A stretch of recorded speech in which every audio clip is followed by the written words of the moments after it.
ونستعينه ونستغفره ونعوذ بالله من شرور أنفسنا ومن سيئات أعمالنا من يهد الله فلا مضل له ومن يضلل فلا هادي له أشهد أن لا إله إلا الله وحده لا شريك له وأشهد أن محمدًا عبده ورسوله أما بعد فإن خير الحديث كتاب الله وخير الهدي هدي محمد صلى الله عليه وآله وسلم وشر الأمور محدثاتها وكل محدثة بدعة وكل بدعة ضلالة أما بعد فأعوذ بالله السميع العليم من الشيطان الرجيم من همزه ونفخه ونفثه بسم الله الرحمن الرحيم قل هل ننبئكم بالأخسرين أعمالا الذين ضل سعيهم في الحياة الدنيا وهم يحسبون أنهم يحسنون صنعا أولئك الذين كفروا بآيات ربهم ولقائه فحبطت أعمالهم فلا نقيم لهم يوم القيامة وزنا ذلك جزاؤهم جهنم بما كفروا واتخذوا آياتي ورسلي هزوا رب اشرح لي صدري ويسر لي أمري واحلل عقدة من لساني يفقه قولي رب زدني علما سبحان ربك رب العزة عما يصفون وسلام على المرسلين والحمد لله رب العالمين. حضرات،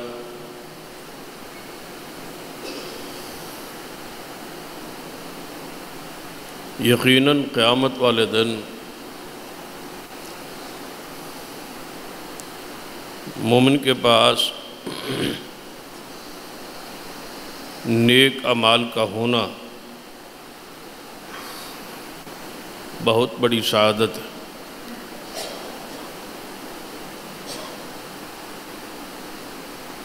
کیونکہ قرآن پاک میں ارشاد ہے کہ ان الذین آمنوا وعملوا الصالحات سیجعل لهم الرحمن ودا، کہ وہ لوگ جو ایمان لائے اور اعمال صالح کی، ایسے لوگوں کے لیے اللہ تعالیٰ اپنی اور پوری مخلوق کی محبت ان کے دلوں میں ڈال دیں۔ یہ نیک اعمال اللہ تعالیٰ کی ایسی رحمت ہے، ایسا انعام ہے، جس کی وجہ سے بندہ بندوں کا محبوب بن جاتا ہے۔ اللہ تعالیٰ کی محبت تو ہے ہی ہے، اس کے ساتھ ساتھ مخلوق بھی، انسان بھی اس سے محبت کرتے ہیں۔ جو شخص اللہ تعالیٰ کی رضا کے لیے نیک اعمال کرتا ہے، اس کی محبت لوگوں کے دلوں میں اتار دی جاتی ہے۔ اس پر صحیح بخاری کی وہ حدیث کہ اللہ تعالیٰ محبت کرتا ہے بندے سے، پھر جبریل کو اس کی خبر دیتا ہے، پھر جبریل اس سے محبت کرتا ہے، پھر سارے فرشتوں میں اعلان ہوتا ہے، آسمانی ساری مخلوق اس سے محبت کرتی ہے، پھر اس کی محبت زمین پہ اتر آتی ہے۔ ہر مومن اس سے محبت کرتا ہے جس سے اللہ تعالیٰ محبت کرے، اور اللہ کی محبت جو ہے یہ نیک اعمال کی بنیاد پر ہے، صورت کی بنیاد پہ نہیں، حسب و نسب کی بنیاد پہ نہیں، یہ نیک اعمال کی بنیاد پہ ہے۔ قرآن پاک میں دوسرے مقام پہ ارشاد ہے ان الذین آمنوا وعملوا الصالحات کانت لہم جنات الفردوس نزلا، کہ وہ لوگ جو ایمان لائے اور اعمال صالح کیے ایسے لوگوں کے لیے مہمان نوازی کے طور پہ اللہ تعالیٰ نے جنت تیار کی۔ یہ اللہ تعالیٰ کی طرف سے ان کی میزبانی ہو، یہ نیک اعمال کا ثمرہ ہے اور نتیجہ ہے۔ قرآن پاک کے تیسرے مقام پہ اللہ تبارک و تعالیٰ نے مختلف اعمال صالحہ کا ذکر کیا، نماز کا، لغویات سے حفاظت کا، محفوظ رہنے کا، پھر زکوٰۃ کا، پھر وعدوں کی پابندی کا، پھر امانت داری کا، پھر بدکاری سے اپنے آپ کو محفوظ رکھنے کا۔ یہ سارے اعمال صالحہ کا ذکر کر کے آخر پہ فرمایا اولئک ھم الوارثون الذین یرثون الفردوس، کہ یہی لوگ حقیقت میں جنت الفردوس کے وارث ہیں۔ تو گویا نیک اعمال جنت الفردوس کے داخلے کا سبب اور ذریعہ ہے، اور جس کے پاس نیک اعمال کی پونجی نہیں ہے ایسا شخص خسارے میں ہے، نقصان میں ہے، گھاٹے میں ہے۔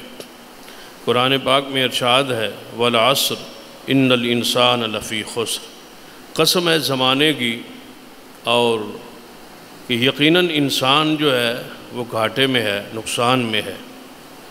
الا الذین آمنوا وعملوا الصالحات، لیکن گھاٹے سے بچنے والے، دنیا اور آخرت کے نقصان سے بچنے والے وہی لوگ ہیں جن کا ایمان اور اعمال صالح ہے۔ اعمال صالح ہیں تو یقیناً یہ بندہ دنیا، برزخ اور حشر سارے نقصانوں سے محفوظ ہے۔ لیکن یاد رکھیے اعمال جو ہے یہ کرنا میں سمجھتا ہوں آسان ہے، لیکن اعمال صالح کرنے کے بعد ان کو محفوظ رکھنا یہ بہت مشکل امر ہے۔ جب ہم نے ماہ رمضان میں کوشش کی کہ اعمال صالح کی، ماہ رمضان کے روزے رکھے، قرآن پاک کی تلاوتیں ہوئیں، صدقہ و خیرات ہوا، اعتکاف بیٹھے اور قیام رمضان ہوا، تراویح ہوئی، یعنی کثرت کے ساتھ ہر بندے کی خواہش تھی، ہر مومن کی خواہش تھی کہ میں اعمال صالح کروں، نیک اعمال کروں، اچھے اعمال کروں۔ اس نے ایک اعمال کا ڈھیر لگا لیا ہے، تو اس کے لیے اللہ تعالیٰ نے اعمال صالح کے لیے آسانی پیدا کی۔ سارے وہ ذرائع جو گناہ کی طرف لے جاتے تھے ان کو بند کر دیا، وہ شیطانی وسوسات اور وہ سرکش شیاطین جو گناہوں پہ ابھارتے تھے ان کو بھی بند کر دیا گیا، نیکی کو آسان کر دیا گیا، تاکہ یہ بندہ نیک اعمال جو ہے وہ کثرت کے ساتھ کرے۔ پھر اس ماہ رمضان میں اجر کو، ثواب کو بڑھا دیا گیا تاکہ یہ اعمال تھوڑے ہوں لیکن ان کا اجر اور ثواب بہت زیادہ ہو، جس کا کوئی ظاہری طور پر وزن نہ ہو۔ اتنے بڑے اعمال، حتیٰ کہ پھر اللہ تعالیٰ کی رحمت اور مدد سے اس کا فضل یہ ہوا کہ اس ماہ رمضان میں ہمیں ایک رات بخشی گئی جسے لیلۃ القدر کہا جاتا، خیر من الف شہر، جس کی عبادت، جس کا قیام، جس کی عبادت 1000 مہینوں سے بہتر اور افضل تھی۔ یعنی اتنا اللہ تعالیٰ نے اجر کو بڑھایا، ثواب کو بڑھایا۔ لیکن یاد رکھیے یہ سارے اعمال کر لینے کے بعد ان کی حفاظت اور نگرانی مشکل امر ہے۔ ہم نے یہ اعمال سارے کر تو لیے، لیکن اب ہماری جو ذمہ داری ہے ماہ رمضان کے بعد کہ ہم ان اعمال کی حفاظت کریں، ان اعمال کو ضائع نہ ہونے دیں، ایسے اعمال اور ایسے عقائد اور نظریات سے بچیں جس سے اعمال کیے ہوئے تباہ ہو جاتے۔ یعنی کر تو لیے، کوشش ہو گئی، محنت ہو گئی، لیکن قرآن پاک نے ایک مثال دی۔ بعض مفسرین نے لکھا ہے کہ یہ مثال عمومی طور پر دی گئی، اور بعض نے لکھا ہے کہ نہیں، ایک خاص عورت کا ذکر کیا گیا ہے اور واقعی یہ ایک عورت تھی جو مکہ میں رہتی تھی، اس کا نام بھی بعض مفسرین نے درج کیا ہے۔ تو یہ احمق عورت تھی، بے وقوف سی عورت تھی۔ تو اس کا کام کیا تھا کہ سوتر کاٹنا، یہ اس کا کام تھا۔ تو وہ سویرے سوتر کاٹنے پر بیٹھ جاتی، بڑا مضبوط اور بڑا اچھا وہ سوتر کاٹتی۔ جب شام کا وقت ہوتا تو اپنا سوتر جو اس نے سارا دن محنت سے کاٹا ہے اس کو وہ ٹکڑے ٹکڑے کر دیتی، ضائع کر دیتی، ریزہ ریزہ کر دیتی۔ یہ اس کا معمول تھا، یہ اس کا روزانہ کا کردار تھا کہ سوتر کاٹنا، شام کو اسی اپنی محنت کو، یعنی اس کو بیچا جا سکتا تھا، اسے پیسے کمائے جا سکتے تھے، اسے فائدہ حاصل کیا جا سکتا تھا، اس کی حفاظت کی جا سکتی تھی، اس کی نگرانی کی جا سکتی تھی۔ لیکن اس کی یہ عادت تھی کہ صبح کاٹنا شروع کرنا اور شام کو اسی کو ریزہ ریزہ کر کے ٹکڑے ٹکڑے کر کے پھینک دینا۔ تو اللہ تعالیٰ فرماتا ہے کہیں تم بھی اس عورت کی طرح نہ ہو جانا کہ سارا مہینہ تو سوتر کاٹتے رہو، ساری رات تو جاگتے رہو، قرآن پڑھتے اور سنتے رہو، سارا دن بھوک و پیاس برداشت کرتے رہو، مال صدقہ و خیرات لوٹاتے رہو، کہیں ایسا نہ ہو چاند چڑھ جائے اور اس احمق عورت کی طرح اپنے کاتے ہوئے سوتر کو کہیں کاٹ نہ دینا، ریزہ ریزہ نہ کر دینا کہ اس کو ضائع کر دو، برباد کر دو۔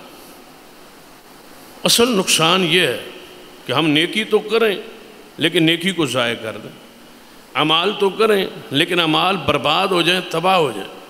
تو کرنا تو ہمارے لیے اللہ کی رحمت سے فضل سے آسان تھا، اب اس کی حفاظت صرف نیک اعمال ہونا ضروری نہیں ہے، نیک اعمال بھی بندے کی تباہی اور بربادی کا سبب بن سکے۔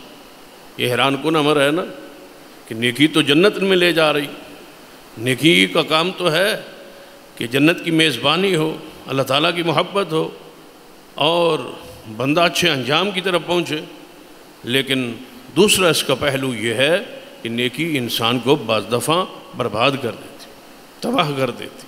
کی ہوئی نیکی ہے اس کو بندہ ضائع کر بیٹھتا ہے۔ اس لیے ضروری ہے کہ کر لینے کے بعد، جس طرح عام ایک ضرب المثل ہے نا کہ نیکی کر دریا میں ڈال، یہ ایک جملہ ضرب المثل معروف۔ ہم چھوٹے ہوتے اس کا معنی کچھ اور سمجھتے تھے کہ شاید اس ضرب المثل کا معنی یہ ہے کہ ایک بندہ نیکی کرتا ہے اور اس کے بعد اس کو جو ہے وہ ضائع کر دیتا ہے، یہ اس کا معنی ہے کہ نیکی کی ہے دریا میں گئی تو ضائع ہو گئی۔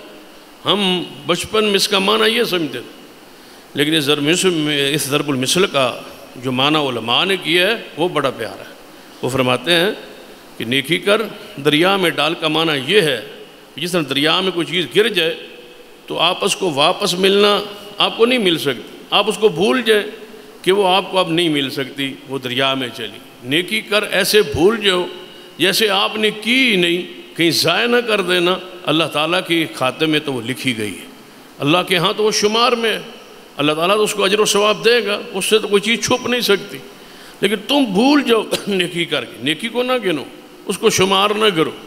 وہ جس طرح حدیث میں آتا ہے نا، نبی اکرم صلی اللہ علیہ وسلم نے ایک عورت کو دیکھا، وہ کنکریوں پر اذکار کر رہی تھی، ذکر کر رہی تھی اور کنکریوں پر گن رہی تھی۔ تو نبی علیہ السلام نے فرمایا کہ ان کنکریوں پر گننے کا کیا فائدہ ہے، اس پر گناہ گنو، اگر گننا ہے نا تو گناہ گنو، گناہ شمار کرو، تاکہ تم اپنے گناہوں کو روزانہ شمار کر کے کہ آج مجھ سے اتنے گناہ ہوئے، تاکہ کل آپ کی گناہوں میں کمی واقع ہو، میں ضامن ہوں کہ آپ کی نیکی اللہ ضائع نہیں کرے گا۔ نیکی کو گننے کی ضرورت کیا ہے، نیکی ضائع نہیں ہوگی۔ سیدنا عبداللہ ابن مسعود رضی اللہ تعالی عنہ، ان کے بارے میں حدیث میں روایت موجود ہے نا کہ وہ آئے تو مسجد میں لوگ اونچی جہری اور گن گن کے گٹھلیوں پر ذکر کر رہے تھے، کھجور کی گٹھلیاں تھیں اس پر ذکر کر رہے تھے۔ تو آپ نے فرمایا ان پر گناہ شمار کرو، گناہ گنو، گناہ کی گنتی یاد رکھو اور شمار کرو اور گنو، نیکیوں کو اللہ تعالیٰ ضائع نہیں کرتا۔ لہذا نیکی کرنا آسان ہے، اللہ کے فضل سے وہ نیکی ہم نے کوشش کی، تگ و دو کی، محنت کی، ہر بندے نے آگے بڑھ کے نیکیوں میں ماہ رمضان میں آگے بڑھنے کی کوشش کی۔ اب اس کی حفاظت ہماری ذمہ داری. اب حفاظت نہ کر پائے تو وہ نیکیاں وبال بن جائیں گی، وہ نیکیاں الٹا ہمارے جہنم کے داخلے کا ذریعہ بن جائیں. پہلے نیکیوں کو دیکھیں، جھانکیں کہ آپ نے وہ نیکیاں کی ہیں اور کیسے کی، پھر کیا وہ نیکیاں محفوظ ہیں اور ان کو محفوظ کیسے رکھنا ہے. جیسے بندہ اپنا دانہ اٹھاتا ہے، فصل اٹھاتا ہے، تو پھر اٹھا لینے کے بعد، اس کو کاٹنے کے بعد، اس کو تیار کرنے کے بعد، دانے گھر میں لانے کے بعد اس کی حفاظت نگرانی کا کوئی انداز ہے تاکہ یہ دانے محفوظ رہیں. اگر وہ محفوظ نہ رکھے تو وہ کھیتی سے دانے اگ گئے، گھر آ گئے، پہنچ گئے، سب کچھ ہو گیا، لیکن اب وہ محفوظ نہیں رکھے گا تب بھی وہ اسے اپنی خوراک حاصل نہیں کر سکتا. اس لیے ضروری ہے کہ آپ اپنی نیکیوں، موسم بہار وہ موسم نیکیوں کا گزر چکا ہے، اب آپ ان نیکیوں کی حفاظت کے لیے کوشش کریں، کیونکہ بہت سارے اعمال ایسے ہیں. قرآن پاک کی آیت مبارکہ ہر خطبہ جمعہ، نماز جمعہ میں دوسری رکعت میں یہ سورت پڑھی جاتی ہے. هل أتاك حدیث الغاشیہ وجوہ یومئذ خاشعہ عاملۃ ناصبہ تصلیٰ نارا حامیہ. بعض لوگ ایسے ہوں گے جو اعمال کر کر کے تھک گئے ہو. عاملۃ ناصبہ، اعمال کی کثرت ہوگی، اعمال کی بہتات ہوگی، اعمال کر کر کے تھک گئے ہوں گے، لیکن فیصلہ کیا ہوگا؟ تصلیٰ نارا حامیہ، کہ ان کو جہنم میں ڈال، ان کو جہنم میں پھینک دو. قرآن پاک کا دوسرا مقام ہے وَقَدِبْنَا إِلَىٰ مَا عَمِلُوا مِنْ قَبْلِ. بہت سارے لوگ ایسے ہوں گے جنہوں نے عمل کیے ہوں گے، إِلَىٰ مَا عَمِلُوا مِنْ عَمَلٍ فَجَعَلْنَاهُ هَبَاءً مَنْثُورًا. ہم ان سارے اعمال کو بالکل خاک ذرات بنا کے اڑا کے رکھ دیں گے. اعمال بہت سارے ہوں گے لیکن ہمارے ہاں ان اعمال کی کوئی حیثیت نہیں ہوگی. ظاہری طور پر قُلْ هَلْ نُنَبِّئُكُم بِالْأَخْسَرِينَ أَعْمَالًا، فرما دیجئے پیارے حبیب جناب محمد صلی اللہ علیہ وسلم، کیا ہم آپ کو خبر نہ دیں کہ اعمال کے لحاظ سے گھاٹے میں کون ہے، نقصان میں کون ہے؟ اعمال کرتا ہے لیکن خسارے میں ہے، اعمال کرتا ہے. سورۃ العصر میں تو ہے نا کہ وہ گھاٹے میں ہے جو اعمال کرتا ہی نہیں، جو اعمال کرتا ہے وہ گھاٹے میں نہیں ہے. لیکن اس آیت یہ کہتی ہے کہ بہت سارے لوگ اعمال کر کے بھی گھاٹے میں ہیں، اعمال کیے ہیں لیکن ہے گھاٹے میں، عمل کے لحاظ سے پھر بھی نقصان میں. وہ کون ہے؟ الذین ضل سعیہم فی الحیات الدنیا وہم یحسبون انہم یحسنون صنعا. جو کہہ رہے تھے، سوچ رہے یہ تھے کہ ہم اعمال ٹھیک کر رہے ہیں، اچھے کر رہے ہیں، خوبصورت کر رہے ہیں، لیکن اللہ تعالیٰ کے ہاں ان اعمال کا کوئی وزن نہیں، کوئی قیمت نہیں.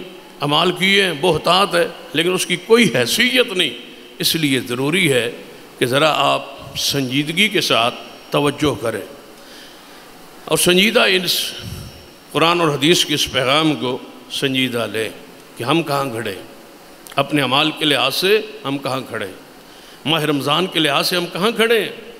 مہینہ گزر جانے کے بعد ہر دکاندار دیکھتا ہے کہ میں نقصان پہ جا رہا ہوں یا فائدے میں جا رہا ہوں.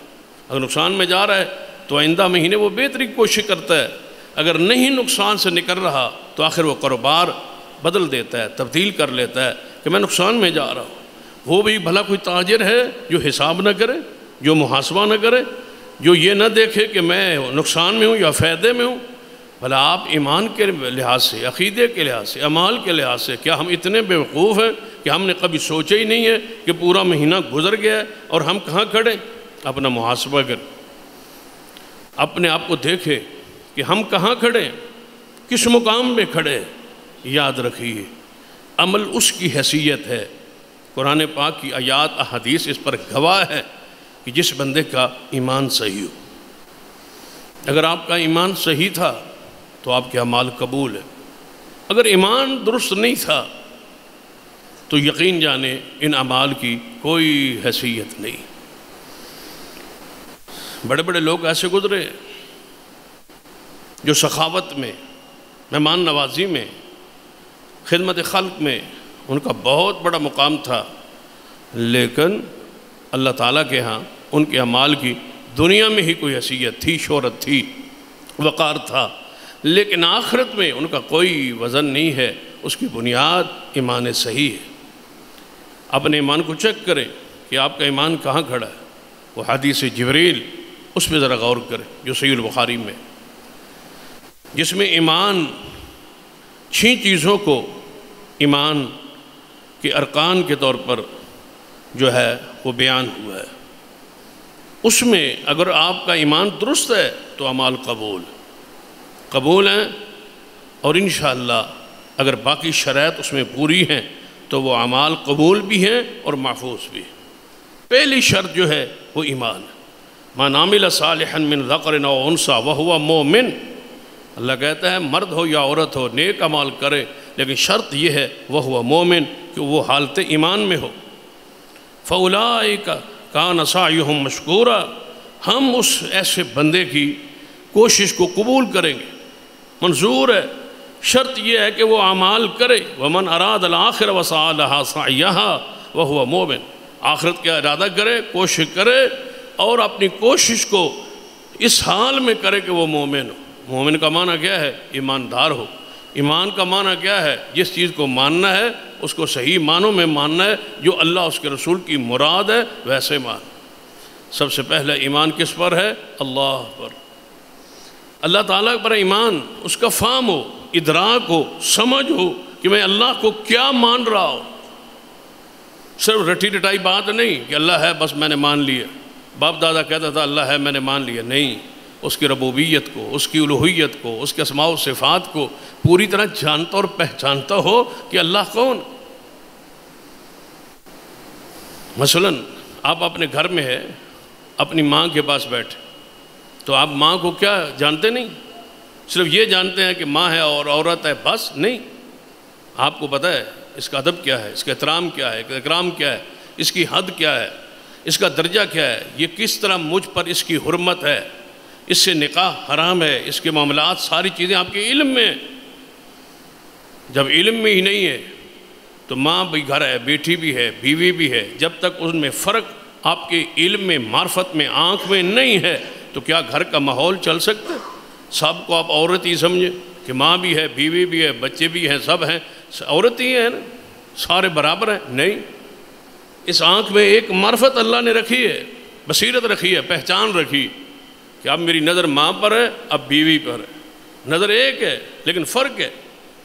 اس نظر کی وہ بصیرت یا وہ معرفت، وہ پہچان جو اللہ نے آپ کے شعور میں داخل کی ہے، آپ کو فوری پتہ ہے کہ یہ ماں ہے، اس کا یہ درجہ ہے، پورے حقوق و واجبات کے ساتھ آپ ماں کو پہچانتے ہیں۔ تو کیا سمجھتے ہیں کہ صرف اللہ ہے بس؟ اس کی معرفت نہیں ہے، اس کا ادراک نہیں ہے، اس کی صفات کا آپ کو علم نہیں۔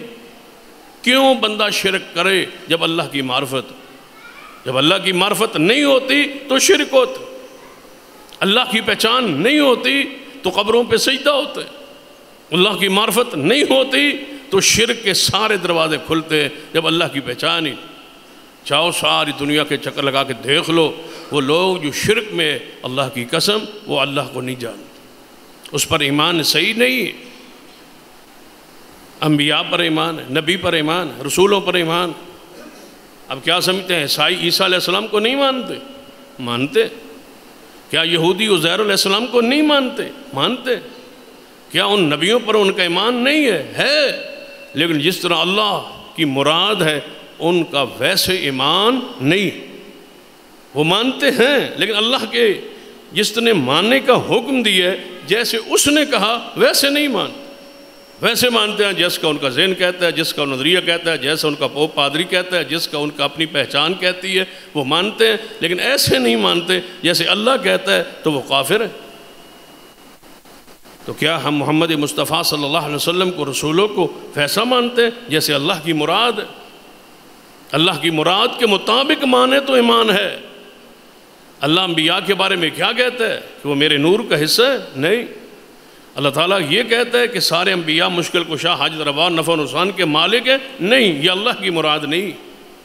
لا تطرونی کما اطرت النصارى ابن مریم، مجھے نہیں بڑھانا جیسے عیسائیوں نے، یہودیوں نے عیسائیوں نے اپنے نبی عیسیٰ ابن مریم کو بڑھایا۔ انا عبداللہ ورسولہ، میں اللہ کا بندہ ہوں اور اس کا رسول ہوں۔ فقولوا عبد اللہ ورسولہ، اور تم نے یہی کہنا ہے کہ میں اللہ کا رسول ہوں، اللہ کا بندہ ہوں۔ انما عبد اللہ، میں اللہ کا بندہ ہوں، میں اس کا رسول ہوں، مجھے یہ ماننا ہے۔ ماننا وہ ہوتا ہے جو اللہ کہے۔ ماننے کا معنی یہ ہے کہ کسی کو ویسے ماننا جو اس کی اصل شان ہے، جو اصل اس کی شان نہیں ہے، وہ ماننا نہیں ہوتا۔ ماننا ہوتا ہی وہ ہے جس میں اس کا اصل حیثیت اور مقام واضح ہو۔ حضور نے فرمایا تم نہیں جنت میں جا سکتے جب تک تمہارا ایمان درست نہ ہو۔ کبھی آپ نے ایک دفعہ منادی کروائی، گلیوں میں اعلان جا کے کروایا، فرمایا جاؤ اعلان کرو لا يدخل الجنہ الا مومن، جنت میں سوائے مومن کے کوئی نہیں جائے۔ مومن کا معنی کیا ہے؟ ایمان صحیح ہو اللہ پر، رسولوں پر، کتابوں پر، فرشتوں پر۔ فرشتوں پر ایمان کیا ہے؟ کہ وہ اللہ کی نوری مخلوق۔ ہمارا ایمان فرشتوں کا کیا ہے؟ بہت سارے لوگ تعویذ پہنتے ہیں، ان تعویذوں پر یا جبریل یا میکائیل فرشتوں کا نام لکھا ہوتا ہے، شریف فرشتوں سے پناہ مانگ رہا ہے، ان کو مشکل کشا اور حاجت روا مان رہا ہے۔ کافر، مکہ کے کافر جو تھے فرشتوں کو مانتے تھے لیکن اللہ کی بیٹیاں مانتے تھے، نعوذ، کہتے یہ اللہ کی بیٹیاں ہیں۔ تو بتاؤ یہ ماننا صحیح ہے؟ نہیں، وہ ماننا نہیں ہوتا جو اللہ کی مراد کے خلاف ہو۔ ماننا وہ ہوتا ہے جو اللہ کہے، جو اللہ بیان کرے، جو فرمائے کہ یہ اس کی حیثیت اور مقام ہے، یہ مانے۔ یہ ہے فرشتوں کی حیثیت اور مقام کیا ہے۔ قرآن پاک کہتا ہے جب اللہ تعالیٰ کسی کام کا امر کرنے لگتا ہے تو جب وہ اس کا امر فیصلے کا ارادہ ہوتا ہے تو فرشتے یہ سمجھتے ہیں کہ اللہ کا امر آنے والا ہے، فرشتے بے ہوش ہو جاتے، تو وہ بے ہوش، پھر جب اللہ امر کرتا ہے آہستہ آہستہ وہ ہوش میں آتے ہیں تو اللہ کا امر آ چکا ہوتا ہے، وہ تو اللہ کے غلام ہیں، وہ تو اللہ کی مخلوق ہیں، وہ اللہ سے ڈر رہے ہیں، وہ تو بے ہوشی کی کیفیت میں ہیں، اور ہم ان کو مشکل کش اور حاجت روا کہہ رہے ہیں۔ تقدیر پر ایمان ہے۔ سیدنا عبداللہ بن عمر کی یہ حدیث ہے اور حکماً یہ مرفوع ہے، فرماتے ہیں اللہ کی قسم کوئی شخص اس وقت تک چاہے اود پہاڑ کے برابر اللہ کی راہ میں سونا خرچ کر دے تب بھی قبول نہیں ہے جب تک وہ تقدیر پر ایمان نہ رکھتا ہو۔ تقدیر کی خیر پر اور شر پر یہ ایمان ہے ان مومنوں کا جن کے اعمال اللہ کے ہاں قبول ہوتے۔ پہلے اپنے ایمان چیک کیجیے، اگر ایمان آپ میں تھا تو آپ کے اعمال قبول ہیں، اور پھر آگے محفوظ رکھنے کا ذریعہ اور طریقہ قرآن و حدیث میں موجود ہے۔ دوسرا جو آپ نے عمل کی ہے اس میں نیت کیا تھی؟ اگر آپ نے نیت آپ کی درست تھی تو اللہ کا شکر ادا کریں کہ آپ کے اعمال قبول ہے اور وہ خلوص۔ حدیث پاک میں ہے کہ ایک بندہ کافروں اور مسلمانوں کے درمیان پہلی صف میں لڑتا ہوا شہید ہو جائے۔ ادھر مسلمانوں کا لشکر ہے، ادھر کافروں کا لشکر ہے، ایک مسلمان درمیان میں گرے، پہلی صف میں گرا ہے، پہلی صف، سامنے کون ہے؟ مسلمان، ادھر کون ہے؟ کافر۔ کافر بھی جان رہے ہیں کہ یہ اللہ کی راہ میں لڑے اور گرے، سارے کافر اس کو دیکھ رہے ہیں کیونکہ سامنے گرا ہے، پہلی صف میں گرا ہے، اور ادھر مسلمان بھی دیکھ رہے ہیں کہ یہ اسلام کے لیے لڑے اور صحاب کے سامنے گرا اور شہید ہوا ہے۔ تو نبی علیہ السلام نے فرمایا اللہ کی قسم شہادت اس وقت تک قبول نہیں ہوتی جب تک اللہ اس کے دل کی کیفیت کو نہیں دیکھ لیتا۔ اللہ دل کی کیفیت، حالت کو دیکھتا ہے۔ قیامت کا دن ہوگا، اللہ تعالیٰ کی طرف سے آواز آئے گی، اے ریاکارو، اے لوگوں کے دکھلاوے کے لیے اعمال کرنے والوں، لوگوں میں شہرت کے لیے اعمال کرنے والوں، جن کو دکھانے کے لیے آپ نے اعمال کیے تھے آج وہ سارے موجود ہیں، جاؤ ان سے اپنا بدلہ لے لو، میں اللہ کے پاس آپ کے لیے کچھ نہیں، میرے لیے آپ تو کیا ہی نہیں، مزدوری کسی اور کی کرتے رہے ہو، ثمرہ میں دوں، دکھلاتے کسی اور کو رہے ہو، نتیجہ میں دوں، میرے پاس کچھ نہیں آپ کے لیے، کیونکہ آپ نے کیا ہی میرے لیے نہیں ہے۔ جن کے لیے کیا تھا جاؤ ان کے پاس لا کے لے لو، جن کے پاس کچھ بھی نہیں۔ تو کن کے لیے عمل کرتے ہو؟ جن کے پاس کچھ نہیں، جنہیں کچھ نہیں دینا، یہ شرک اصغر ہے۔ لوگوں کو دکھلانے کے لیے کوئی عمل کر، اپنے اعمال کو، اپنی نیت کو درست کیجیے۔ وہ حدیث مشہور ہے کہ فرعون اور حامان اور شداد بڑے بڑے کافروں سے پہلے جو سب سے پہلے جہنم میں جائیں گے وہ 3 ریاکار بندے ہوں گے۔ ایک قرآن کا قاری عالم خطیب ہوگا، اور دوسرا مجاہد ہوگا، اور تیسرا سخی ہو۔ ان سے اللہ جہنم کو بھڑکائے گا۔ کافروں سے پہلے اللہ ان کو جہنم میں ڈالے گا۔ ابھی کافر نہیں گئے، فرعون نہیں گیا، پہلے یہ 3 بندے گئے۔ کیا کیا بھائی تو نے عمل؟ جی میں نے قرآن پڑھا، قرآن پڑھایا، قرآن سکھایا، ساری زندگی میں قرآن کی خدمت کرتا رہا، میں خطابت کرتا رہا، لوگ میرے وعد و نصیحت سے جو ہے وہ جناب تیرے راہ کی طرف آتے رہے۔ اللہ تعالیٰ فرمائے گا جھوٹ بولتا ہے، تو نے شہرت کے لیے کیا تھا، جا تو جہنم میں چلے۔ تو نے کیا کیا؟ میں تیری راہ میں لڑا، کافروں کو مارا اور شہید ہوا۔ اللہ فرماتا جھوٹ بولتا ہے، شہرت کے لیے تو لڑا تھا، جا تیرے لیے کچھ نہیں۔ تو بھائی کون ہے؟ میں سخی ہوں، تیری راہ میں مال خرچ کرتا رہا، مساجد مدارس بناتا رہا، غریب و یتیموں کی خدمت کرتا رہا، انسانیت کی خدمت کرتا رہا، بڑے بڑے ہسپتال اور بڑے بڑے ویلفیئر خدمت خلق کے کام کیے، تو آج میرا حق ہے میں جنت میں جاؤں۔ اللہ کہے گا تو جھوٹ بولتا ہے، شہرت کے لیے، نام کے لیے کرتا تھا، وہ دنیا میں مل نہیں گیا جس کے لیے تو کرتا رہا، تیرے بورڈ نہیں لگے رہے جس کے لیے تو کرتا رہا، وہ مل گیا۔ جا جہنم میں، تیرے ذریعے آگ بھڑکائی جائے تاکہ کافروں کو اس میں ڈالا جائے۔ تیرے ذریعے آگ کو ہم بھڑکائیں گے۔ یہ جہنم میں جا رہا ہے۔ اپنے اعمال قبولیت کے لیے ضروری ہے نیت درست کرو۔ نیت اگر درست ہو گئی ہے تو پھر اپنا احتساب کے ارادے سے عمل کرو۔ بعض لوگ کہتے ہیں احتساب کا معنی ہوتا ہے ثواب کا ارادہ، ثواب کی نیت۔ بعض کام ہم عادت کے طور پہ کرتے ہیں، پھر ثواب نہیں ہے۔ ہم نیت یہ ہو کہ ہم ثواب کے ارادے سے کریں۔ مثلا آپ بندے کے پاس سے گزر رہے، آپ کی عادت ہے کہ آپ اس کو سلام کہتے ہیں، آپ نے سلام کہہ دیا، عادت کے طور پر۔ ثواب اس وقت ہے جب ارادہ یہ ہو کہ اللہ اس کے رسول کا حکم ہے، میں ثواب ملے گا، ثواب کے ارادے سے نیک، ثواب کا ارادہ۔ یہ بعض لوگ جو ہے نا ان کا یہ نظریہ ہے، بعض صوفیوں کا، وہ کہتے ہیں کہ ثواب کا ارادہ جو ہوتا ہے یہ لالچ ہوتا ہے، جنت کے لالچ میں نیکی نہیں کرنی کہ میری لالچ ہے کہ مجھے جنت مل جائے، مجھے ثواب مل جائے، بس آپ اللہ کو لیے کریں، یہ ثواب کی امید نہ رکھیں، جنت کی یہ لالچ ہے۔ یہ بات ضلالت ہے، گمراہی۔ ثواب کا لالچ اگر نہ ہوتا تو حضور ثواب کی خبر نہ دیتے۔ جب حضور نے ثواب کی خبر دی، جنازے کا اتنا ثواب، روزے کا اتنا ثواب، نماز کا اتنا ثواب، حج کا اتنا ثواب، جب حضور نے ثواب کو بیان کیا تو یہ کس لیے؟ ترغیب کے لیے۔ جب ترغیب اور طمع یہ ایک ہی چیز ہے۔ من صام رمضان ایمانا واحتسابا، جس نے ماہ رمضان کے روزے رکھے ایمان اور ثواب کی امید سے، ایسے شخص کے پچھلے گناہ معاف ہیں۔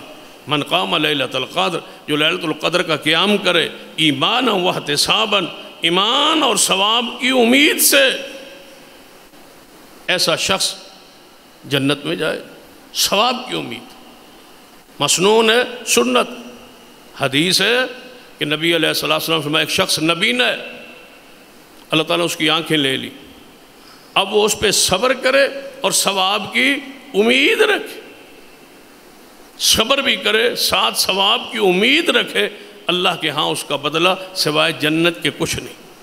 صبر کرے، میری آنکھیں چلی گئی، صبر کرے، ساتھ یہ رکھے کہ کوئی بات نہیں، چلی گئی ہے، اللہ اس کا مجھے اجر دے گا، اللہ مجھے اس کا ثواب دے گا، میں دکھ اٹھاؤں گا، تکلیف اٹھاؤں گا، اللہ ثواب دے گا، اس ثواب کے بدلے اللہ تعالیٰ اس کو جنت دے گا۔ یہ جو اس کا لالچ ہے، طمع ہے کہ اللہ اجر دے گا، ثواب دے گا، یہ ایمان ہے، یہ اسلام ہے۔ ایمان اور احتساب دونوں چیزیں اکٹھی ہوں تب عمل قبول ہوتا۔ اور پھر عمل کے لیے ضروری ہے، اگر آپ قبول کروانا چاہتے ہیں تو اپنا عمل سنت کے عین مطابق۔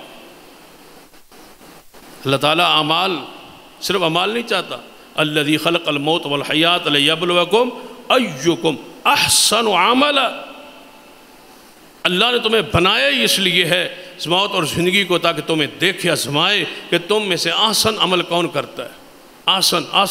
احسن سے مراد کیا ہے؟ لَقَدْ كَانَ لَكُمْ فِي رَسُولِ اللَّهِ أُسْوَةٌ حَسَنَةٌ، اس حسنہ سے ہی احسن ہے کہ جو پیغمبر کے اسوہ حسنہ نمونہ سنت کے مطابق عمل ہو، اللہ تعالیٰ اس کے عمل کو قبول کرتا۔ امام مالک رحمۃ اللہ علیہ کے قول ہے، اور وہ سونے کے پانی کے ساتھ لکھنے کے قابل ہے، لکھ لیں تب بھی اس کی قیمت حق ادا نہیں ہوتا۔ بڑا پیارا جملہ ہے، فرماتے ہیں السنۃ کسفینۃ نوح، حضور کی سنت ایسے ہے جیسے نوح علیہ السلام کی کشتی، اور یہ کشتی قیامت تک کے لیے، جیسے نوح علیہ السلام کی کشتی تھی ایسے ہی پیغمبر کی سنت ہے۔ من رقب نجا ومن تخلف عنہا غرقا، جو اس پہ چڑھ گیا نجات پا گیا، جو پیچھے رہ گیا وہ غرق ہو۔ پیغمبر کی سنت نوح علیہ السلام کی کشتی کی طرح، اس کشتی پہ چڑھو گے تو نجات پا جاؤ گے، اس سے پیچھے رہ گئے غرق تباہ و برباد ہو جاؤ گے۔ عمل کے لیے ضروری ہے مصطفیٰ کی سنت کی کشتی پہ بندہ چڑھ جائے۔ کیا آپ کی کیا حیثیت؟ وہ حدیث نہیں ہے مشہور صحیح البخاری میں کہ ایک بندے نے نماز پڑھی مسجد نبوی میں، حضور نے اس کو دیکھا، وہ نماز پڑھ کے حضور کی محفل میں آیا، حضور نے فرمایا تو نے نماز نہیں پڑھی، جا ارجع فصلی فإنک لم تصلی، جا تو دوبارہ نماز پڑھ۔ کون سی کمی تھی؟ وضو میں کمی تھی؟ نہیں۔ ہاتھ باندھنے میں کوئی کمی تھی؟ نہیں۔ نماز کے اندر کوئی عبادت میں کمی تھی؟ نہیں۔ صرف ایک رکن اعتدال اس میں نہیں تھا، جلدی پڑھ رہا تھا، اعمال پورے کر رہا تھا، نقشہ پورا تھا، صرف ایک طریقہ، ایک سنت، ایک فرض اس میں رہ گیا، وہ اعتدال کا، آہستہ آہستہ آرام سے نہیں پڑھ رہا تھا، آ رہا ہے جا رہا ہے پڑھ رہا ہے جلدی۔ حضور نے فرمایا تیری نماز نہیں ہوئی۔ ہم تو کئی سنتے چھوڑ کے کہتے ہیں کہ ہماری نماز تو ہو گئی، آپ کون ہے کہنے والے کہ نماز نہیں ہوئی؟ ایک سنت رہ گئی، حضور نے فرمایا تیری نماز نہیں ہوئی۔ یہ سفینہ نوح ہے، اس پہ چڑھو گے تو نجات پاؤ گے، اس پہ رہ گئے تو غرق ہو گئے، برباد ہو۔ ہم پتہ نہیں کہاں سے فتویٰ لے آتے ہیں، اگر یہ سنت نہ عمل کرے تو اس میں کون سا رجے جی نماز؟ بھائی آپ تو 18-20 سنتے چھوڑ رہے ہیں، آپ کی کہتے ہیں نماز میری تو ہو گئی ہے، صحابی رسول ہے، مسجد نبوی ہے، حضور کے سامنے ہے، ایک طریقہ سنت رہ گئی، حضور نے فرمایا تو نے پڑھی ہی نہیں، تیری نماز نہیں۔ تیسرا، عمل کے لیے ضروری ہے کہ ذہن میں نیت میں یہ ارادہ یہ ضرور ہو کہ میں اللہ کے حکم پہ عمل کر رہا ہوں، یہ کام میں کیوں کر رہا ہوں؟ اللہ کا حکم ہے، بس حکم اللہ کا ہے، طریقہ رسول اللہ کا، ذہن میں اور کوئی چیز نہ ہو کہ یہ فلاں کا حکم ہے فلاں کا حکم۔ لوگ کرتے ہیں نا وظیفہ، یہ میں نے وظیفہ پڑھنا ہے، مجھے فلاں بزرگ نے بتلایا، یہ وظیفہ کس نے بتلایا؟ فلاں بزرگ نے بتلایا۔ یہ فون کر رہا ہے کسی بزرگ کو کہ یہ وظیفہ میں پڑھ سکتا ہوں؟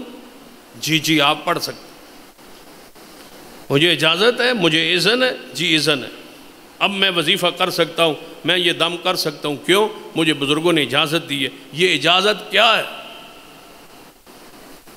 پوری امت کو دم کرنے کی، وظیفہ کرنے کی اجازت ایک اتھارٹی دے سکتی ہے، اور وہ محمد مصطفیٰ ہیں، اور وہ دے گئے۔ اس کے بعد یہ دفعہ 44 دم پہ کس نے لگائی؟ کون ہے جو کہتا ہے میں اجازت دیتا ہوں، میں نے اجازت دی ہے، میری اجازت یہ پڑھ رہا ہے؟ نہ یہ نہ پڑھنا، یہ وظیفہ جلالی ہے، بڑا گرم ہے، لہذا تسبیح کو روزانہ پانی سے ٹھنڈا کر لیا کرو تاکہ اس میں جلال نہ آئے۔ یہ ظلم نہیں ہے، زیادتی نہیں ہے تو کیا ہے؟ یہ اسلام میں بڑھوتری نہیں ہے تو کیا ہے؟ یہ اپنا روب جمانا نہیں ہے تو اور کیا ہے؟ اپنی یہ گدی چمکانا نہیں ہے تو اور کیا ہے؟ کوئی خلیفہ مجاز نہیں ہے، ساری دنیا کو محمد مصطفیٰ ہر وظیفہ پڑھنے کی اجازت دے، کوئی وظیفہ گرم گرم نہیں ہوتا، سارے ٹھنڈے، کوئی گرمائش نہیں ہے کسی میں۔ یہ ایسے غلط فکرے اور جملے قرآن اور حدیث اور دین اور شریعت کے خلاف پھیلائے ہوئے ہیں کہ اللہ کی بلا پھلے یہ وظیفہ مجھے فلاں نے بتایا۔ فلاں کون ہوتا ہے بتلانے والا؟ اس پر وحی نازل ہوتی ہے، وہ خود مطیع ہے، وہ خود مقتدی ہے، وہ خود غلام ہے، وہ خود مرید ہے، وہ خود رسول اللہ کا کلمہ پڑھتا ہے، اس کو کس نے حق دیا کہ وہ اجازت دے؟ کوئی اجازت نہیں ہے۔ اجازت دینے والے تھے محمد مصطفیٰ، وہ ساری امت کو دے گئے۔ ہر عام و خاص کو اجازت ہے، وظائف پڑھیں، اوراد پڑھیں، اس پر عمل کریں، اور جو عمل کریں دل میں یہ ارادہ ہو کہ یہ عمل میں سنت حضور کا، اللہ کا امر اور حضور کا طریقہ سمجھ کے کر رہا ہوں۔ کوئی گرم سرد والی کوئی بات نہیں ہے اسلام میں اور دین۔ اگر آپ چاہتے ہیں کہ آپ کے اعمال قبول ہو، اس کے لیے کچھ خارجی امور ہیں جن پر آپ کی نظر ضروری ہے۔ سب سے پہلے اپنے پیٹ کو، لقمے کو دیکھیں، یہ حلال ہے یا حرام ہے۔ اگر وہ لقمہ حلال کا ہے، اللہ کا شکر ادا کرے، آپ کی نماز، اعمال، روزے سب کچھ قبول۔ اور اگر آپ نے ماہ رمضان میں حرام خوراک میں کوئی چیز ملائی ہے اور کھائی ہے، زیادہ کم تول کے، کم ناب کے، ملاوٹ کر کے، دھوکہ کر کے، جھوٹ بول کے، رشوت سے، سود سے، یا کسی امانت میں خیانت ڈال کے، یا کسی کی چیز پر چوری کر کے، قبضہ کر کے اگر آپ نے کوئی لقمہ کھا لیا ہے تو یاد رکھیں پورا ماہ رمضان آپ کا برباد ہو۔ کچھ نہیں ہے پلے سوائے بھوک اور پیاس، یہ عقل حلال۔ اس کے بعد اگر چاہتے ہیں کہ اعمال آپ کے محفوظ رہیں، کر تو لیے آپ نے، تراویح پڑھ لی، قرآن پڑھ لیا، اعمال کر لیے، اب محفوظ رہیں، آئندہ رمضان تک آپ کے اعمال محفوظ رہے، اور آئندہ جب رمضان آئے گا تو سال بھر چھوٹے موٹی غلطیاں جو ہیں اللہ رمضان کے آنے کی اور پچھلے رمضان صحیح گزارنے کی برکت سے گناہ معاف کر دے۔ لیکن اگلے رمضان سے پہلے ذرا اپنی نیکیوں کو محفوظ کیجیے، اور یاد رکھیں، اور یہ میری بات لکھ لیں اور پلے باندھ، جس شخص نے شوال کا چاند دیکھ کے، عید کا چاند دیکھ کے آئندہ رمضان کے چاند چڑھنے تک ایک فرضی نماز جان بوجھ کے چھوڑ دی، اس کے پچھلے ساری زندگی کے اعمال برباد۔ کوئی حیثیت نہیں اس کے روزوں کی۔ من ترک الصلاۃ مکتوبہ متعمدا فقد کفر۔ ایک نماز، ایک۔ کچھ اعمال ایسے ہوتے ہیں جس سے پچھلے کیے ہوئے اعمال برباد ہو جائے۔ کچھ اعمال ایسے ہیں کہ گناہ بھی محفوظ ہے اور نیکیاں بھی محفوظ ہیں، قیامت والے دن تولی جائے۔ اور کچھ اعمال ایسے ہیں، گناہ ایسے ہیں جس سے کی ہوئی اعمال نیکیاں برباد کر دیں۔ نماز کو چھوڑا، کفر میں چلے، پچھلا معاملہ بالکل چٹکلے صاف ہے، کلین، بالکل کچھ نہیں رہا آپ کے پلے، کھاتا ہی صاف ہو گئے۔ اللہ کو دھوکہ دیتے ہو، نماز چھوڑ گئے کہ رمضان گیا ہے تو میں نماز کیوں پڑھوں، بس پھر آئندہ رمضان آئے گا تو مسجد میں آؤں گا، رمضان آئے گا تو یہ آئے گا۔ پورا 11 مہینے شیطان، اور ماہ رمضان میں آ کے مسلمان ہو تو پچھلے اعمال آپ کے برباد۔ رسول اللہ فرماتے ہیں جس شخص نے ایک دفعہ شراب پی لی، ایک دفعہ، اللہ 40 دن اس کی نماز اور دعا قبول نہیں کرتا۔ اعمال آپ کے تباہ برباد ہو رہے ہیں۔ حضور نے فرمایا جو رشتہ داروں سے تعلق توڑ دیتا ہے اللہ اس کے اعمال قبول ہی نہیں کرتا۔ پھر نبی علیہ الصلوۃ والسلام مفلس ترین قیامت والے بندہ ہوگا ہی وہ جس کے پاس اعمال کی کثرت ہوگی لیکن حق جن کے مارے ہیں وہ قیامت والے دن آ کے کہیں گے یا اللہ مجھے گالی دی، یا اللہ مجھ پہ الزام لگایا، یا اللہ مجھے غیبت کی، یا اللہ مجھے تھپڑ مارا، یا اللہ اس نے مجھے قتل کیا، یا اللہ اس نے یہ ظلم کیا مجھ پر۔ اللہ اعمال تقسیم کر کے اعمال رہیں گے ہی نہیں، لوگوں کے گناہوں کا بوجھ اٹھا کے جہنم میں جا رہا۔ نبی علیہ السلام کے پاس وہ ذکر ہوا نا ایک عورت، اور اللہ بہت نمازیں پڑھتی ہے، بہت روزے رکھتی ہے، بہت ذکر اذکار کرتی ہے، قرآن کی تلاوت کرتی ہے، نفلی نمازیں، نفلی روزے، نفلی صدقات، خیرات، لیکن اس کی زبان اتنی تیز ہے جس سے پڑوسی تنگ ہے۔ حضور نے فرمایا ہی فی النار، وہ جہنم میں جائے۔ اپنے اعمال برباد نہ کرو۔ نماز پڑھ رہی ہے لیکن جہنم میں جائے، روزہ رکھ رہی ہے جہنم میں جائے گی، صدقہ کر رہی ہے جہنم میں جائے گی، پڑوسی تنگ ہے ہی فی النار، وہ جہنم میں۔ حضور کے سامنے ذکر کیا دوسری عورت کا، یا رسول اللہ صلی اللہ علیہ وسلم ایک عورت ہے جو نماز صرف فردی اعمال صرف فردی کرتی ہے، زیادہ کوئی عبادت نفلی نہیں کرتی، لیکن اس کی زبان میں مٹھاس ہے، اس کے پڑوسی اس سے خوش ہیں، فرمایا وہ جنت میں جائے۔ اعمال فرض ہوں تب بھی معافی ہو سکتی ہے اگر زبان کا خلق اچھا ہو۔ زبان کی بد اخلاقی، زبان کی غیبت چغلی اور یہ زبان کی جو بیماری ہے، یہ بڑی بری بیماری، جس کو لگ جائے یہ زبان چلنے والی بیماری، یہ غیبت والی بیماری، یہ چغلی والی بیماری، اس کو سکون ہی نہیں آتا، نیند ہی نہیں آتی جب تک کوئی بندہ بیٹھے نہ اور وہ غیبت نہ کرے۔ بیماری ہے یہ منہ کی بواسیر ہے، جو ہر وقت منہ پر چلتا رہتا ہے اور اس کے ذہن میں ہوتا ہے کوئی نہ کوئی گند میں زبان سے نکالوں، پیپ نکلتی رہتی، لوگوں کا خون کھاتا رہتا ہے، پیتا رہتا ہے نا قرآن پاک میں کہ کسی مسلمان کی غیبت ایسے ہے جیسے اس کا گوشت کھانا، یہ اس کا گوشت کھا رہا ہے، یہ منہ مار رہا ہے اس کے وجود کے اس حصے پر جس حصے کی یہ غیبت کر رہا ہے، اس کو منہ مار رہا ہے، یہ گوشت کھا رہا ہے، یہ دندیاں نکال کے اس کا گوشت نوچ رہا ہے۔ جو بندہ کسی کی غیبت کر رہا ہے یہ ایسا بے لذت گناہ ہے جو ہر بندہ اس میں ملوث، اس سے توبہ کی نیکیوں کو کھا جاتی۔ یہ حسد اور یہ غیبت اور یہ چغلی نیکیوں کو کھا جاتی ہے۔ حضور نے فرمایا مشرک اور غیبت اور کینہ اور بغض دل میں رکھنے والا، اللہ اس کو لیلۃ القدر کو بھی معاف نہیں کر، اس کے لیے معافی ہے ہی نہیں۔ ایک حدیث میں آتا ہے ایک بندہ تہامہ پہاڑ کے برابر نیکیاں لائے، یہ مکہ مکرمہ کے آس پاس جو پہاڑ ہیں انہیں تہامہ کہا جائے، ان پہاڑوں کے برابر نیکیاں ہوں گی، عاملۃ ناصبہ، نیکیاں کر کر کے تھک گئے ہوں گے، اللہ ان کو ذرات بنا کے اڑا دے۔ پوچھا جائے گا یا اللہ اتنی نیکیاں تھی اور پہاڑ تھے اور پہاڑوں جیسی نیکیاں تھی اور آج کا کچھ بھی وزن نہیں؟ اللہ فرمائے گا تیری نیکیاں تھی لیکن تیرے دو رخ تھے بے ایمان انسان، تو بندوں کے سامنے جب آتا تھا تو نیکی کرتا تھا اور جب تو اکیلا ہوتا تھا تو گناہ کرتا تھا، اس وجہ سے تیری ساری نیکیاں برباد کر دی گئی۔ تیرے دو چہرے تھے، بندوں کے سامنے نیک ہے، متقی ہے، پرہیزگار ہے، ایسے ایسے جناب فلسفے بیان کرتا ہے، بندہ حیران ہوتا ہے۔ تنہائی میں ہو تو گناہ کرتا ہے، تنہائی میں بھی وہی ڈر ہو جو لوگوں کے سامنے تقوی ہے، وہ تنہائی میں بھی وہ ہو، تنہائی اور جلوت اور خلوت ایک جیسی ہو تو اللہ تعالیٰ اعمال کو قبول کر لے اور آپ کے اعمال محفوظ ہو۔ لیکن اعمال کی کثرت ہے لیکن تنہائی پاک نہیں ہے۔ تنہائی پاک کریں، علیحدگی پاک کریں جب کوئی دیکھ نہ رہا ہو۔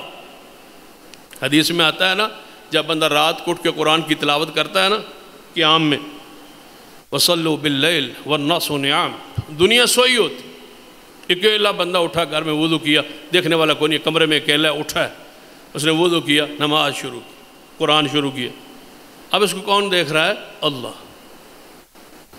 کوئی بندہ یہاں آیا ہی نہیں، دروازہ بند ہے، یہ اکیلا ہے۔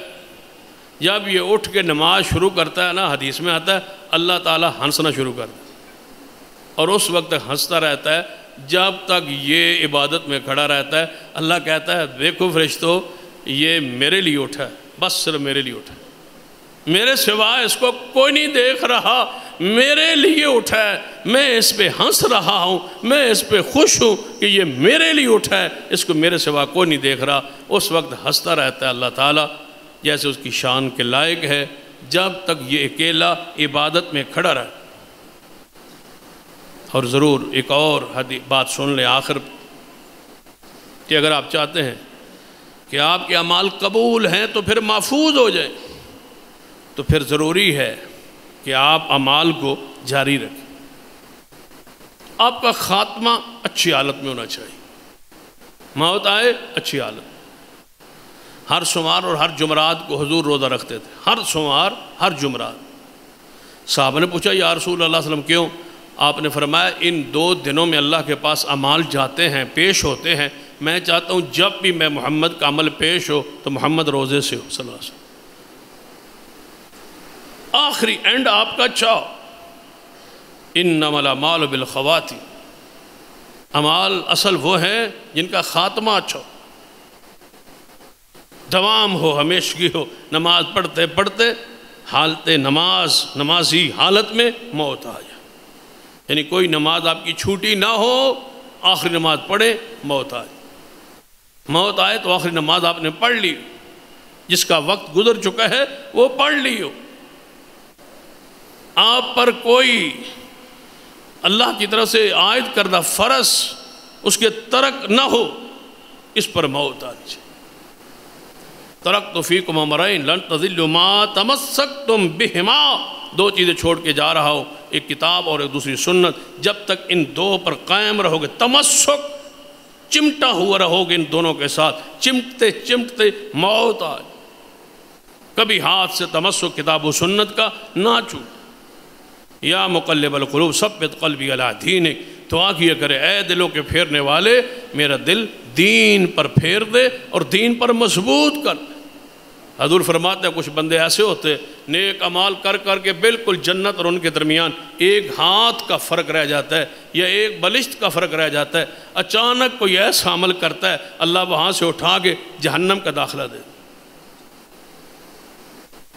خاتمہ اچھا ہو، خاتمہ برا نہ ہو۔ کئی لوگ ایسے ہم نے دیکھے ہیں جو پہلے نمازی تھے لیکن کچھ عرصہ نماز کو چھوڑ دیا، موت آ گئی۔ ایسے لوگ تھے جو انتہائی دیندار اور موحد توحید پرست تھے، آخر 2-4 مہینے ایسے گزرے کہ فتنوں کا شکار ہو گئے، موت آ گئی۔ یہ انتہائی موت، بری موت ہے کہ اللہ فتنوں میں مبتلا کر کے مارے۔ ان الذین قالوا ربنا اللہ ثم استقاموا، اللہ کو رب کہیں پھر ڈٹ جائیں اور پھر قائم ہو جائیں، حتیٰ تتنزل علیہم الملائکہ اللہ تخافوا ولا تحزنوا، ثم استقاموا تتنزل علیہم الملائکہ اللہ تخافوا ولا تحزنوا، ڈٹ جائے حتیٰ کہ موت آئے اور فرشتے اس پر نازل ہوں اور فرشتے کہیں نہ خوف کر، نہ غم کر اور جنت کی خوشخبری وصول کر۔ اپنے اعمال محفوظ موجود، جتنے آپ نے اعمال کیے، اگر آپ نے کسی مومن کو اپنے اعمال کا احسان جتلا دیا، لا تبطلوا صدقاتکم بالمن والعضا، سارے کیا ہوا صدقہ برباد ہو جائے۔ میں نے یہ کیا، میں نے یہ کیا، میں نے یہ کیا، میں کرتا تھا تو یہ ہوتا تھا، میں نے چھوڑ دیا تو اب دیکھ لو کیا ہوتا ہے، میں نے یہ کیا، میں نے پچھایا، میرے ٹکڑوں پہ پلا، میں نے پالا، میں نے خرچ کیا تو یہ ہوا۔ یہ تباہی کے جملے ہیں جو انسان کے صدقات کو ضائع کر۔ تو کیا ہے، تیری حیثیت کیا ہے اور تیرے مال کی حیثیت کیا، آج ہے کل نہیں۔ ہم نے ایسے بندوں کو دیکھا ہے جو اعلان کرتے تو صدقہ و خیرات دیتے، اور پھر ایسے بھی دیکھا ہے کہ انہی کے لیے صدقہ مانگ کے ہم نے انہیں دی، یعنی دینے والے تھے مانگنے پر مجبور ہو گئے، اللہ اس پر قادر۔ اس لیے اپنے صدقات کو برادری پر، قوم پر، غریب پر، مسکین پر، غلام پر، نوکر پر، مسجد و مدرسے پر یا کہیں بھی آپ خرچ کرتے ہیں، کبھی احسان نہ جتلانا کہ میں نے یہ کیا ہے تو یہ ہوا ہے، پچھلا صدقہ اپنا برباد کر بیٹھو، اپنے اعمال کو ضائع نہ کرنا، برباد نہ کرنا۔ آخر پہ وہ حدیث ذرا اس پہ توجہ کریں، بڑی مشہور حدیث ہے، اکثر بیان بھی ہوتی ہے، لیکن ایک جملہ اس سے لے کے آپ کو دعوت فکر دیتا ہوں۔ وہ 3 بندے جو غار میں گئے تھے، پھنس گئے تھے، مشہور واقعہ ہے۔ 3 بندے تھے، جا رہے تھے، بارش ہو گئی، طوفان آیا، وہ غار میں گئے، اوپر سے پتھر گرا، غار کا منہ بند۔ اب تینوں بندے غار میں اور تینوں بندے دعا کرتے، تینوں بندوں نے دعا کی اور جو کی وہ ذرا دعا آپ کے سننے والی. ایک نے دعا کی کہ یا اللہ میں بدکاری سے بچا تھا. دوسرے نے دعا کی یا اللہ میں نے مزدور کی مزدوری پوری دی تھی. تیسرے نے دعا کی کہ یا اللہ میں والدین کے سرانے دودھ لے کے کھڑا رہا تھا، بچوں کو نہیں پلایا تھا. یہ تینوں دعائیں ہیں آپ کے علم میں. اس سے جو بات میں آپ کے سامنے رکھنا چاہتا ہوں، تینوں کی دعا میں ایک جملہ مشترکہ ہے. تینوں کی دعا میں ایک جملہ ایسا ہے جو تینوں نے کہا. ایک نے دعا کی، اس نے بھی آخر پہ وہی بات کہی. دوسرے نے دعا کی، اس نے بھی وہی بات کی. تیسرے نے دعا کی، اس نے بھی بات وہی کی. اللہم ان کنت تعلم، اے اللہ تو جانتا ہے نا، تیرے علم میں ہے نا میں جس گناہ سے بچا اور میں جس طرح مزدور کی مزدوری واپس کی، جس طرح میں والدین کے سرانے کھڑا رہا، تو جانتا ہے نا کہ انی فعلت ذالک ابتغاء وجہک. اگر یہ میں نے، تینوں کہہ رہے ہیں اگر ہم نے یہ اعمال تیرے لیے کیے ہیں تو دعا قبول کر، اور اگر تیرے لیے نہیں کیے تو پھر ہماری دعا نہیں ہے. دعا یہ ہے کہ اس غار کا منہ کھول دے، یہ ہمارے عمل ہیں. اگر تیرے لیے کیے اور تجھے قبول ہیں اور تو دل کی حالت کو جانتا ہے، اگر تیرے لیے کیے تو مصیبت دور کر دے. اب وہ مصیبت دور ہوئی تو کیوں ہوئی کہ اللہ نے مہر لگا دی کہ تمہارا جو کہہ رہے ہو کہ ہم نے تیرے لیے کیے، میں اللہ آسمان پہ کہہ رہا ہوں تم نے میرے لیے. یہ ہے اصل، یہ ہے وہ بنیاد کہ اللہ مانے اور اللہ کہے میرے لیے ہوئے.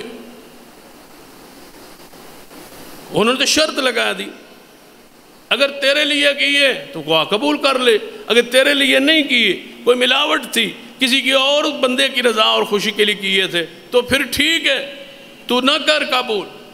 اس کا مفہوم مخالف یہی ہے کہ اگر ہم نے کسی اور کے لیے کیے تو ہمیں اس مصیبت میں رہنے دے، اور اگر تیرے لیے کیے اور تو جانتا ہے کہ تیرے لیے کیے تو پھر اس کے غار کا منہ کھول دے.